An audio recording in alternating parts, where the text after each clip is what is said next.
بسم الله الرحمن الرحيم magacayga waa Samsam Abshir Samriye ku dhalatay magaalada Gaalkacyo ku barbaartay magaalada Gaalkacyo waxna ku baratay magaalada Gaalkacyo waxaan wax ku bartay iskuulka hoose dhexe xarunta GECBD Gaalkacyo xarunta waxbarashada nabadda iyo horumarinta Gaalkacyo waxaan dugsigayga sare ku soo qaatay Cumar Samatir Secondary School 4 sano ee waxbarashada dugsiga sare waxaan soo dhameeyay jaamacadda BSU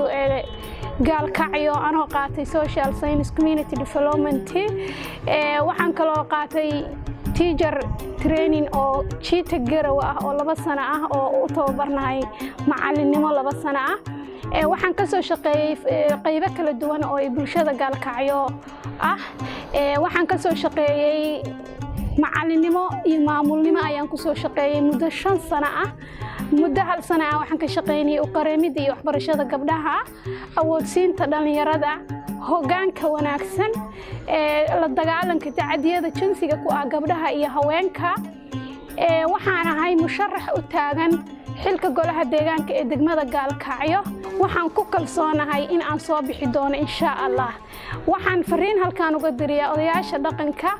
oo ah dadka lafdhabarka u ah soo xulista dadka la rabo inay bulshada meel gaarsiiyaan Gaalkacyo maanta waxa ay u baahan tahay hil haweenka waa lafdhabarta kaliya ee maanta la oran karo hilka Gaalkacyo number 1 ay ka yihiin 8 sano ayaan shaqeynay waxaan ku shaqeynay si frontier ah waxaan soo saaray gabdho maanta dugsi sare dhigta waxaan soo saaray dhalinyaro maanta looma ooyaana waxa igu dhaliyay inaad sharaxa waxa waa 8 sano ayaan waxaan ku soo qaatay waxbarashadayda si free ah waxa ii qareemay oo heerkan maanta isoo gaartay khayr Allah siiye gabar Soomaaliyeed